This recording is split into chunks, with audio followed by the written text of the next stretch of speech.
स्वागत है आपका हॉन्टेड नाइट्स विद अनिल में। इस चैनल पर हम आपको रियल इंसिडेंट शेयर करते हैं जो लोगों के साथ सच में हुए होते हैं। आपके साथ भी कुछ ऐसा पैरानॉर्मल इंसिडेंट हुआ हो तो आप हमें इंस्टाग्राम पर शेयर कर सकते हैं। हम अपने चैनल के थ्रू उसे लोगों तक पहुंचाएंगे जिससे वो सावधान रहें और उससे कुछ सीख ले सकें। दोस्तों, आज का इंसिडेंट ऐसा इंसिडेंट है जो आपको ये सोचने पर मजबूर कर देगा कि रात को ट्रैवल करना आपके लिए कितना खतरनाक साबित हो सकता है और आप अपनी जान भी गंवा सकते हैं। आज का ये इंसिडेंट छलावे पर बेस्ड है, जिसको सुनने के बाद रात को बाहर जाने पर सोचने से भी आपकी रूह कांप जाएगी।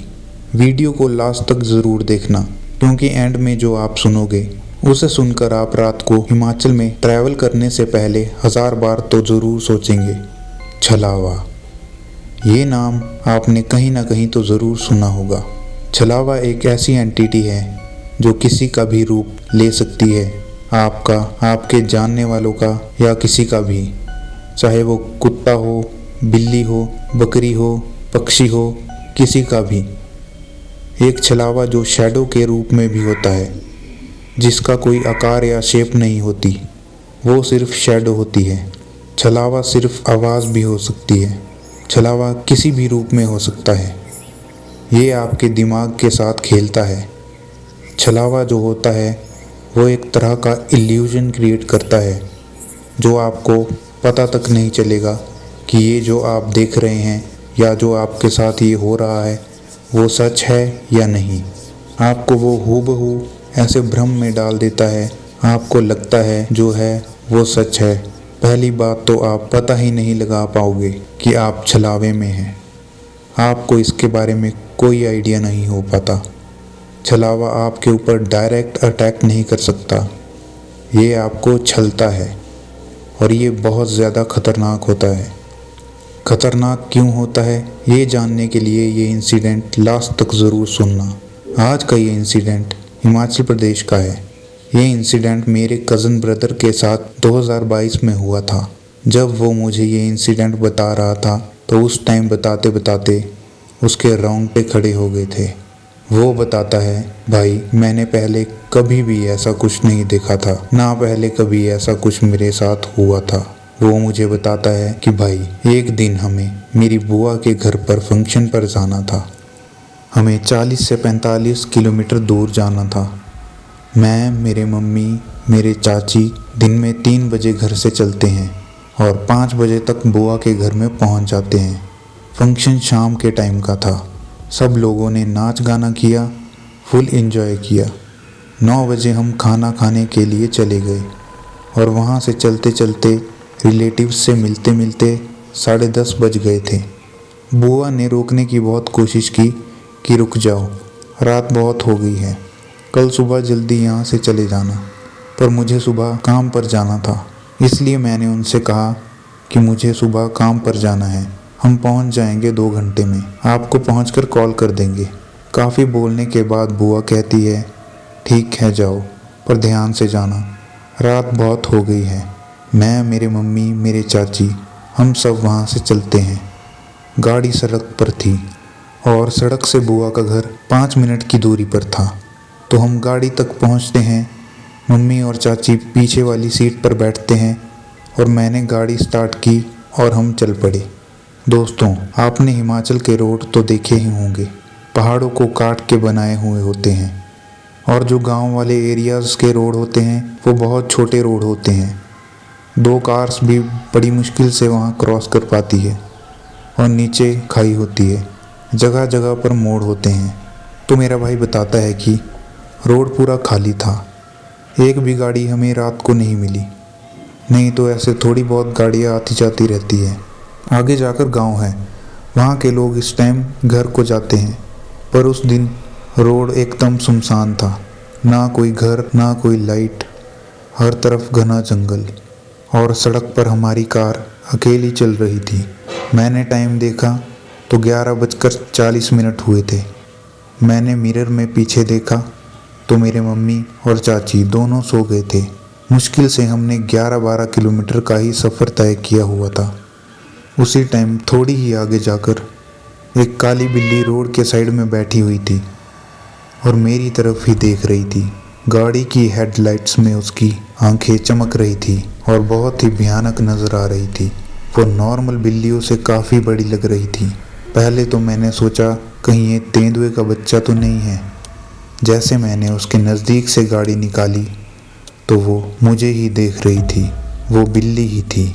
मैंने सोचा जंगली बिल्ली होगी, इसलिए इतनी बड़ी और भयानक दिख रही है, नहीं तो नॉर्मल बिल्लियाँ ऐसी नहीं दिखती। मैं 3-4 मोड़ आगे ही निकला था कि उसी वक्त मुझे मेरी दूसरी साइड ऐसा लगा जैसे गाड़ी के पास से बहुत तेज़ी से कोई चीज़ गई। मैंने उस टाइम उस पर ज़्यादा ध्यान नहीं दिया। उसके बाद अगले मोड़ पर मुझे फिर से ऐसा दिखा जैसे कोई ब्लैक शैडो बहुत तेज़ी से मेरी साइड से निकली। उसके अगले मोड़ पर जो हुआ दोस्तों, अगर आपने ऐसा देख लिया होता तो शायद उस टाइम आप वहीं पर बेहोश हो जाते। मेरे भाई ने बताया कि अगले मोड़ पर मुझे एक ब्लैक शैडो नज़र आई जो दिखने में बहुत ही अजीब थी और उसकी 2 आंखें थी जो चमक रही थी और मेरी तरफ देख रही थी। ना उसकी कोई शेप थी, ना मुंह था, बस गहरी ब्लैक शैडो जो साफ दिख रही थी। मैं डर जाता हूँ और गाड़ी तेज़ कर लेता हूँ। अगले मोड़ पर भी मुझे वही शैडो दिखाई देती है जिसकी आंखें मुझे ही देख रही थी। देखने में वो शैडो बहुत डरावनी सी लग रही थी। लगातार 5 मोड़ पर मुझे वो शैडो दिखाई देती है। मेरी हालत बहुत ख़राब हो जाती है। मुझे पसीने आने लगते हैं। स्टीयरिंग को पकड़ते पकड़ते मेरे हाथ कांपने लगते हैं। मैं अपने मम्मी और चाची को उठाने के लिए मुंह तक नहीं खोल पा रहा था।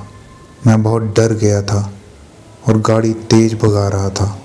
उसी टाइम मुझे आगे अगले मोड़ पर 2 रोड नज़र आते हैं। मुझे ध्यान आता है कि यहाँ से ये दूसरा कौन सा रोड है। मैं तो बहुत बार यहाँ से आया हूँ, लेकिन ये रोड तो कभी था ही नहीं। मैंने उसी वक्त गाड़ी रोक दी और गाड़ी में हनुमान चालीसा चला दी और आंखें बंद कर दी। हनुमान चालीसा सुनकर मम्मी और चाची की नींद भी खुल जाती है। वो मुझे पूछने लगते हैं क्या हुआ, गाड़ी क्यों रोक दी। मेरा भाई कहता है कि उस वक्त मैं इतना ज़्यादा डरा हुआ था, मैंने कुछ भी नहीं बोला, बस आंखें बंद करके हनुमान चालीसा सुन रहा था और हनुमान जी को याद कर रहा था। जब तक हनुमान चालीसा ख़त्म नहीं हुई तब तक मैंने आंखें नहीं खोली। उसके बाद मैंने हनुमान चालीसा दोबारा चला दी। मम्मी पूछ रहे थे कि क्या हुआ। मैंने बोला घर जाकर बताता हूँ। उसके बाद आगे देखा तो वहाँ एक ही रोड था और दूसरी साइड जहाँ दूसरा रोड दिख रहा था वहाँ खाई थी। ये देखकर मैं बहुत ज़्यादा हैरान हो गया और बहुत डर गया। मैंने गाड़ी स्टार्ट की और अपने मम्मी और चाची को कहा कि सोना मत, मुझे डर लग रहा है। उन्होंने कहा ठीक है, हम नहीं सोते, तू चल। मैंने धीरे धीरे गाड़ी आगे बढ़ाई। मुझे डर लग रहा था कि जिस रोड पर हम अभी जा रहे हैं कहीं वो भी खाई ना हो, और हनुमान जी का नाम याद करने लगा कि हमें यहाँ से निकाल दो, बचा लो। गाड़ी धीरे धीरे चलती जाती है। वहाँ से निकलने के बाद मैंने गाड़ी की स्पीड बढ़ा दी। 12:30 बजे हम घर पहुँचते हैं। घर पहुँचकर ही मुझे बुखार हो जाता है। मम्मी मुझे देखते हैं तो मैं कांप रहा था। चेक करते हैं तो मुझे बुखार होता है। वो मुझे बुखार की टैबलेट देते हैं और सुला देते हैं। अगले दिन सुबह जब मैं उठता हूँ तब मुझे वही सब ध्यान में आता है जो कल रात मेरे साथ हुआ। घर में सब मेरे पास आते हैं, पूछते हैं ठीक है अब तबीयत। बुखार चेक करते हैं तो बुखार उतर गया था।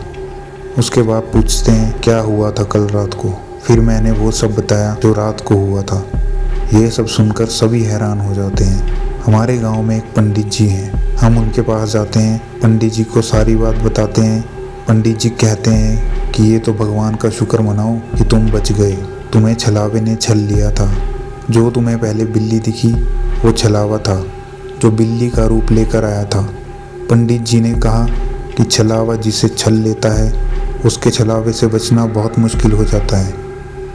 ये तो कुछ भगवान का आशीर्वाद या कुछ चमत्कार था जो तुमने सही टाइम पर गाड़ी रोक दी।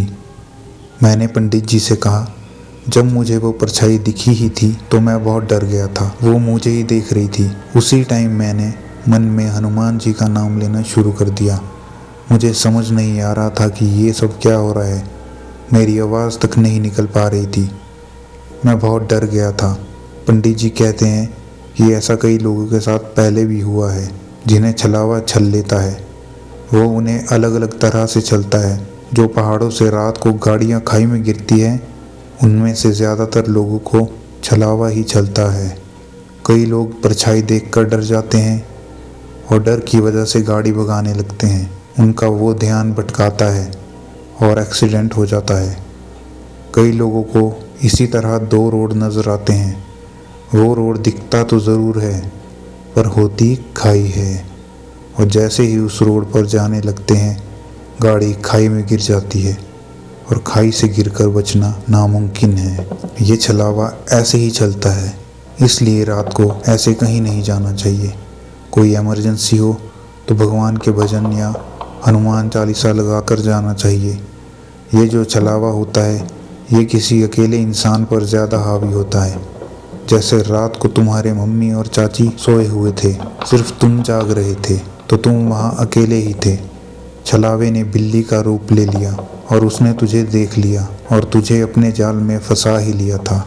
हनुमान जी ने तुम्हें बचा लिया, वरना छलावे से बचना बहुत मुश्किल है। दोस्तों, आप इंटरनेट पर सर्च कर सकते हैं। हिमाचल में रात को बहुत सारे इंसिडेंट होते हैं। बहुत गाड़ियाँ रात को खाई में गिर जाती है और कोई बच नहीं पाता। क्या इसका रीज़न छलावा हो सकता है? क्या उन्हें भी छलावे ने छला होगा? आपको क्या लगता है? हमें कमेंट में ज़रूर बताएं। दोस्तों, ये कोई स्टोरी या कोई मनगढ़ंत कहानी नहीं है, ये सच्ची घटना है। और अगर आप भी ऐसे रात को पहाड़ों में ट्रैवल करने की सोच रहे हो तो ज़्यादा से ज़्यादा अवॉइड ही करें। जहाँ जाना हो दिन में चले जाएं, घूमना हो दिन में घूम आइए। रात को कहीं आपके साथ भी कुछ ऐसा ना हो जाए, इसलिए ध्यान रखें और अपने उन दोस्तों के साथ ये वीडियो शेयर करें जो रात में ट्रैवल करते हैं। अगर आपको और भी ऐसे रियल इंसिडेंट जानने हैं तो अभी हमारे चैनल को सब्सक्राइब करें। धन्यवाद। मिलते हैं अगली वीडियो में।